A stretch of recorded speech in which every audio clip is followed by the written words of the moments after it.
Bonjour, je suis Chloé et bienvenue dans la parenthèse vivante. Ici, on parle de parentalité consciente, de neuroatypie, de pédagogie nature et de santé mentale. Tout ça avec sincérité, douceur et repères concrets. Un espace pour souffler, déculpabiliser et te sentir moins seul, afin de revenir à l'essentiel, le lien. Bonjour à tous, c'est Chloé. Aujourd'hui, on va parler d'un sujet qui revient tout le temps dans la vie de famille, l'autonomie. Alors, comment on fait pour qu'un enfant devienne autonome? Comment on l'aide à faire seul, sans le lâcher, sans le pousser, sans transformer chaque matin en camp militaire? Et surtout, comment on construit un quotidien où l'enfant participe, où il apprend et où le parent ne porte pas tout. Je te propose aujourd'hui un épisode très concret. On va aborder plusieurs points qui me semblent super importants. D'abord, ce qui se passe dans le cerveau d'un enfant et la motivation.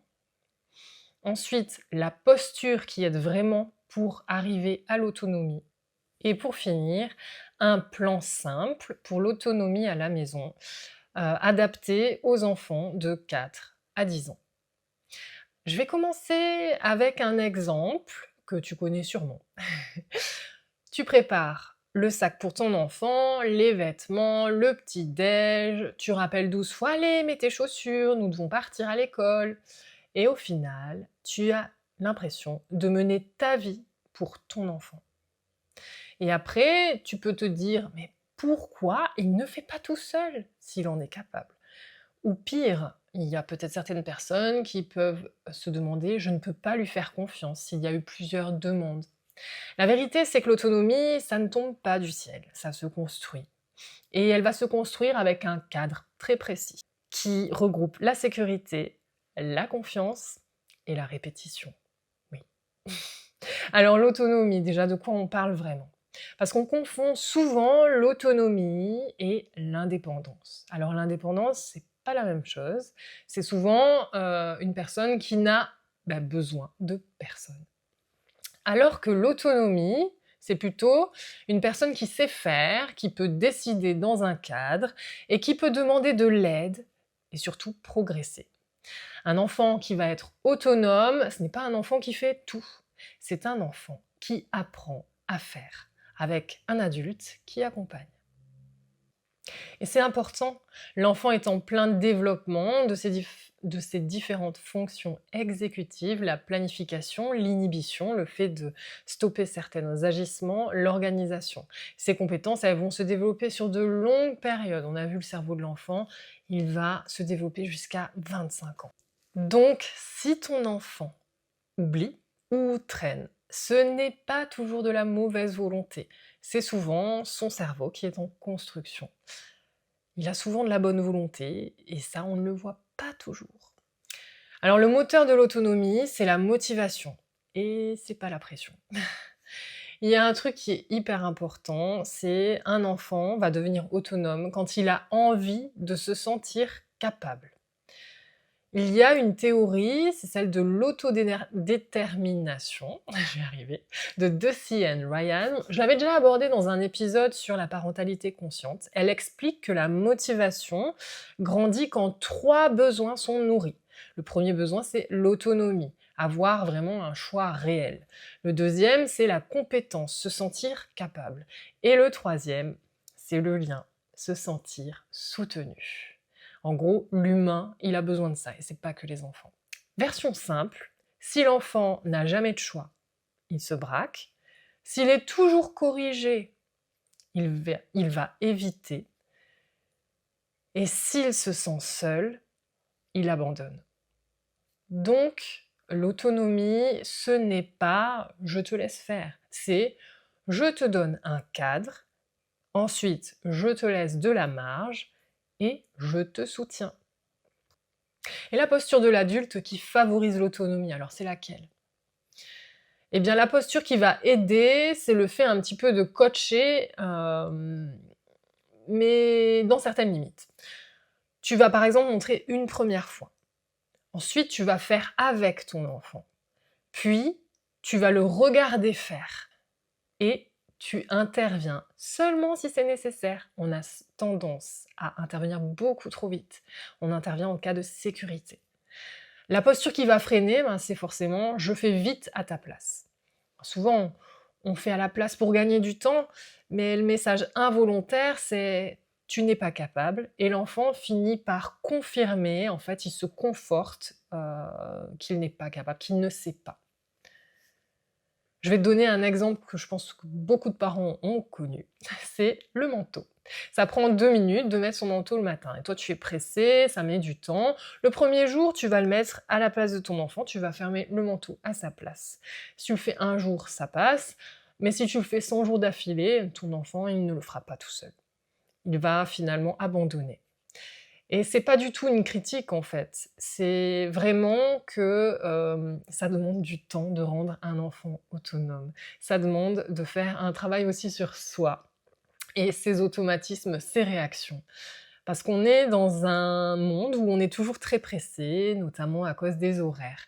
Si on veut, faire en sorte que l'enfant s'autonomise, on peut, lui faire, fermer son manteau, mais on va prévoir peut-être une plage horaire qui est plus grande. On va vraiment adapter à l'âge de l'enfant. Comme ça évitera qu'il y ait des tensions. Il aura le temps, de pouvoir s'exercer avant de partir et ça, c'est super important de mettre en confiance. Alors, il y a 4 règles importantes pour, installer l'autonomie à la maison. La première, c'est en gros de faire des petits découpages. L'autonomie, ça va se construire un petit peu comme, plein de micro-compétences à la fois. Par exemple, pour se préparer le matin, on peut sortir ses chaussettes, mettre une chaussette, ranger le pyjama, préparer le sac, mais on va pas tout faire en même temps. Ça fait peut-être un petit peu beaucoup, non? Surtout si on a le cerveau qui est en train d'être construit et qu'on a du mal avec tout plein de consignes. Donc, tout ça, ça leur demande déjà plus d'efforts que nous. Nous, on a automatisé tout ça. Donc on va rendre le succès facile et on va adapter l'environnement. Donc on va demander une seule chose à l'enfant et pour de l'autonomie, eh bien, il faut que cet environnement soit adapté, dans le sens où si on veut que son enfant soit capable de ranger son manteau, de l'enlever, on va mettre des crochets adaptés à sa taille. Si on veut qu'il gère un petit peu ses chaussures, qu'il les mette tout seul, on va mettre un petit panier à chaussures ou une étagère. On va choisir peut-être des vêtements à l'avance. On peut faire des listes visuelles, assez simples avec des images. L'idée, c'est pas de tout ranger, c'est de faciliter, parce qu'ils vivent dans un environnement qui est pas du tout adapté à leur taille. Ils sont, dans des, appartements, maisons, avec des grands meubles. On voit même pour l'accès aux meubles de la salle de bain, il faut des tabourets.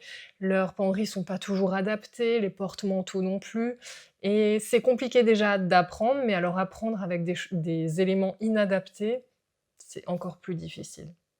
Donc, l'idée, c'est pas de mettre un budget, dingue là-dedans. Il y a des choses qui sont facilement adaptables et justement, qui peuvent vraiment changer la donne pour eux dans leur autonomie. Ensuite, on va proposer des choix, mais on va les limiter. L'enfant, il a besoin de choix, mais on va pas lui proposer 25 options. Par exemple, on va lui dire: «Est-ce que tu veux le pull bleu ou le pull vert?» Ça va nourrir l'autonomie et sans déclencher une négociation infinie ou le fait qu'il parte loin dans sa tête. La règle suivante, c'est la répétition et la routine. Parce que l'autonomie, je l'ai déjà dit avant, ça se crée sur le long terme. Même geste, même ordre, même moment. Les routines familiales sont associées à une meilleure autorégulation et du coup à moins de conflits au quotidien. Je vais te proposer des exemples concrets pour des enfants de 4 à 6 ans, pour une autonomie petit pas après l'autre. Alors comme je disais, l'autonomie ça se construit, donc d'abord, avec des gestes courts, répétés, ludiques et visibles. Parce que l'enfant, il a besoin de voir aussi qu'il réussit. Donc la première partie, c'est peut-être pour le matin, je me prépare. On peut fixer un objectif qui est réaliste à l'âge de l'enfant, hein, en 2 étapes seulement. Donc d'abord, par exemple, mettre ses chaussettes pour la première étape et ensuite la deuxième étape, ça pourra être de mettre ses chaussures. Donc l'astuce, c'est peut-être de faire un panier du matin, pourquoi pas? Préparer le panier la veille, toujours au même endroit, comme ça l'enfant, il sait déjà où sont les choses. On peut aussi avoir la possibilité, d'avoir l'axe du repas, le fait de participer. Il peut mettre 2 couverts plus 2 serviettes. Il peut apporter le pain ou verser de l'eau avec un petit pichet. C'est un super exercice de motricité d'ailleurs et il y a des pichets qui sont un petit peu plus petits, qui sont moins lourds pour les plus petits. Ensuite, on a l'axe, le rangement, mais rangé en mission. Au lieu de range ta chambre, qui est fait en 2 minutes, on va dire, on peut faire la mission voiture. Tout dans la boîte, où on peut trier les voitures par couleur, ça peut aussi permettre d'apprendre des couleurs pour les tout petits, ça peut être super chouette en fait.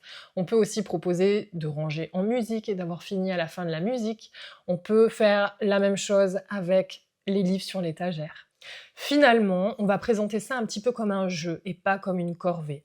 Je pense que le fait d'avoir un toit sur la tête, c'est un endroit dans lequel on vit, dans lequel on est bien et d'en prendre soin. Mais en fait, c'est un privilège, c'est juste génial. On l'oublie souvent, mais c'est une chance. Et c'est bien aussi de pouvoir transmettre cette vision aux enfants. Ensuite, on peut aussi travailler sur le côté hygiène. Comment bien se savonner les mains, le visage, peut-être mettre le dentifrice sur la brosse à dents avec l'aide du parent qui est à côté. Il y a des petites choses aussi, la façon dont on peut savonner le corps, un petit peu, voilà, rendre autonome là-dessus. Et nous, en tant que parents, on peut dire: «Je te montre une fois, après c'est toi, je reste là, tu peux y arriver». Je vais donner ensuite des exemples concrets pour les enfants de 7 à 10 ans. On va dire que là, l'idée, ça va être, de donner des responsabilités qui sont vraiment utiles. Alors on peut faire une checklist assez simple et surtout, on va faire un retour positif sur l'effort, mais pas sur la perfection. C'est pareil que, par exemple, quand, certains messieurs, ont moins souvent l'habitude de faire le linge, hein, il y a des familles où c'est un petit peu moins égalitaire. En tout cas, si, monsieur n'étend pas le linge ou ne le plie pas exactement comme on l'aurait fait nous, eh bien moi je trouve ça déjà super qu'il participe et on est tous différents, donc oui, ce sera pas fait comme nous on l'aurait fait. Mais accepter la différence aussi, c'est chouette. Et on peut pas, faire parfaitement du premier coup. Donc, on a chacun aussi nos méthodes et je pense que, c'est en se trompant qu'on apprend. Donc pour un enfant qui est en phase d'apprentissage, on va pas exiger la perfection. Même si on a un standard dans notre tête, on va essayer de travailler là-dessus. Et pourquoi on va travailler là-dessus? Parce que finalement, c'est pas grave. Il y a rien de grave. Alors, les étapes du matin, pour des grands, ça peut se passer en 3 étapes. D'abord, ça va être de s'habiller, de se préparer, ensuite de petit déjeuner et de contrôler, de faire son sac en fait, faire son sac pour l'école. On peut mettre une checklist soit sur le frigo, la porte ou dans sa chambre. Maintenant on peut plastifier, on peut faire ça sur tableau, il peut cocher, il y a des façons d'intervenir, on va dire. Au niveau de l'école aussi, l'enfant, il va pouvoir cocher, s'il a fait ses devoirs, s'il a sa gourde par exemple. Si c'est un jour où il y a sport, il va pouvoir préparer ses affaires de sport. Pour les tout petits, si, on veut les faire participer, on peut aussi vérifier s'il y a le doudou, s'il y a un objet, si on a un besoin particulier aujourd'hui. Ça commence déjà un petit peu à les faire, réfléchir là-dessus. Pour les grands, au niveau de la cuisine et même pour les petits, moi je sais que j'ai encouragé mes enfants à participer très tôt en cuisine. On peut les encourager à laver des fruits, des légumes, couper des fruits et des légumes. Alors je sais que ça fait peur, mais maintenant il y a des couteaux qui sont super bien adaptés et on va pas donner le même outil à un enfant de, 4 ans, voire même 3 ans. Je vais faire peur à certains, mais moi ma fille a commencé à couper des légumes très tôt avec bien sûr pas des gros couteaux de cuisine, mais on a adapté. On donne des légumes qui sont mous et faciles à couper et on donne des lames où on sait qu'ils peuvent pas forcément se faire mal. Quand on voit que l'enfant va progresser dans la tenue du couteau, qu'il est plus à l'aise dans sa motricité, là on va proposer un autre outil.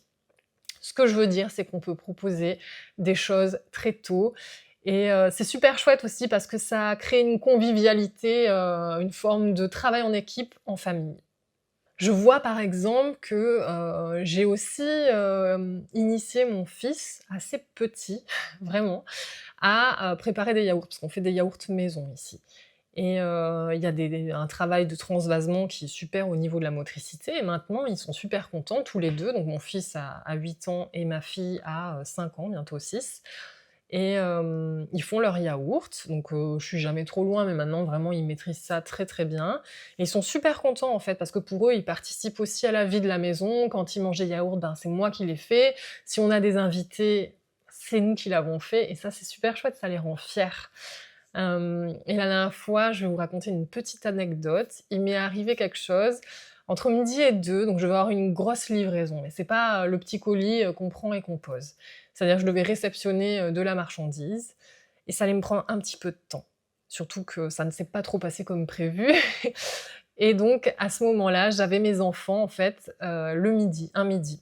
Donc je vais les ramener à l'école l'après-midi et le livreur est arrivé à ce moment-là. Je n'avais pas préparé à manger, mais j'avais prévu un repas un peu, chronométré. Assez rapide, on va dire, pour simplifier la vie. Ce que j'ai fait, c'est que j'ai dit à mon fils: «Écoute, là, j'ai besoin que tu me montres que tu es un grand garçon, j'ai besoin de toi, en fait, de ton aide». Je lui ai expliqué ce que j'avais prévu comme repas et donc il a préparé ça avec l'aide de sa sœur. Il a pris le relais et en fait, il a préparé, le petit encas du midi et ils étaient super fiers, en fait. Il a tout géré. Après moi, quand c'était fini, je les ai rejoints, ils étaient encore en train de manger, mais j'ai pu avoir un relais et j'ai senti vraiment qu'il était content d'avoir, ce rôle justement, de se dire: «Là, j'ai pu aider maman, je suis capable, j'ai appris des choses». Ça les rend fiers et ça, c'est trop chouette. Donc finalement, l'autonomie, elle va être favorisée avec, tout ce travail qui est fait au quotidien. Le fait d'inclure les enfants et le fait de leur montrer en fait l'importance, ben, des petites choses du quotidien. Ensuite pour des grands, bah, ils peuvent préparer un goûter simple s'ils savent lire, gérer une recette. On assise pour mettre au four s'il y a des cuissons et tout ça, c'est toujours mieux au niveau de la sécurité. Ils peuvent aussi mettre la table. Au niveau de la maison, dans la semaine, on peut, plus ils grandissent, attribuer certaines tâches, peut-être un petit temps où ils participent. Par exemple, plier, bah, des serviettes, c'est assez facile, vider le lave-vaisselle. Alors pas tous les jours, hein, mais un petit peu les inclure. Le but, c'est pas qu'ils, fassent tout le travail, on va dire, au quotidien. Ils peuvent trier leur linge aussi. Moi, je sais que, quand ils se déshabillent, que le linge est sale le soir, en fait, j'ai mis des corbeilles pour faciliter 2 couleurs. Donc il y a le blanc, le noir, la couleur et je leur demande, en fait, de trier directement leur linge. Moi, ça me fait moins de travail et puis eux, au moins, ils comprennent un petit peu comment le linge est géré. Je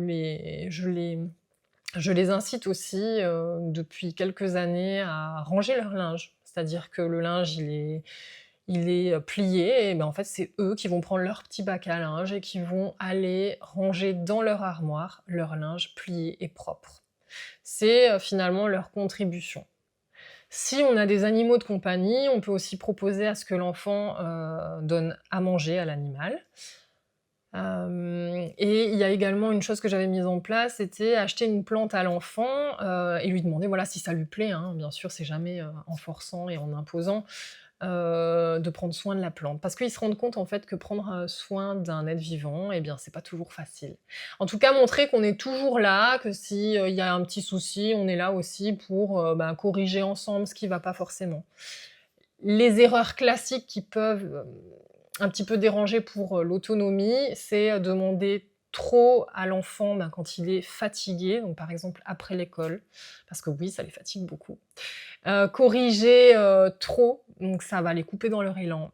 Mettre la barre trop haute, ça va, totalement décourager l'enfant et on va dire manquer de cohérence, changer les règles trop souvent, tous les jours, ça va fatiguer, l'enfant ne va pas comprendre. L'idée, c'est quand même de garder une ligne droite. Alors un plan simple pour une autonomie en 7 jours, l'idée, hein, c'est juste, si tu veux mettre des actions en place, je te montre un petit peu le cadre. Le premier jour, tu peux choisir une autonomie que tu vas cibler, par exemple, mettre ses chaussures. Le deuxième jour, tu vas préparer l'environnement, mettre un panier accessible. Le troisième jour, tu vas montrer et tu vas faire avec. Le quatrième jour, l'enfant va faire et toi, tu vas observer. Le cinquième jour, tu vas mettre une checklist visuelle. Le sixième jour, tu vas montrer que finalement, ça va être une tâche du quotidien. Et le septième jour, finalement, tu vas célébrer la progression, la réussite. Alors, pas besoin de perfection, juste de la constance. Je sais que ça plaît pas à tout le monde, mais en fait, quand on apprend quelque chose, c'est comme tout. L'idée, c'est d'avoir une routine. Je vais finir comme ça en disant que rendre un enfant autonome, ce n'est pas lui demander de se débrouiller tout seul, c'est lui donner un cadre clair, des tâches qui sont adaptées à son âge et à son environnement et lui proposer des choix limités et surtout de la répétition. On accompagne ça avec une présence qui est rassurante. Surtout, l'idée, c'est d'accepter que ça prenne un peu de temps, parce qu'on veut toujours tout de suite, mais finalement, ça marche pas comme ça. Alors, ça va prendre du temps, mais demain et plus tard, eh bien, ça en fera gagner du temps. Je te remercie d'avoir écouté cet épisode. Si tu veux, eh bien, dis-moi quelle est l'autonomie qui te fatigue le plus en ce moment. Ça peut être le rituel du matin, la préparation, les devoirs, le coucher, peut-être les repas. Et je pourrais peut-être envisager de faire un épisode sur ce sujet. Et on va finir avec une minute du vivant.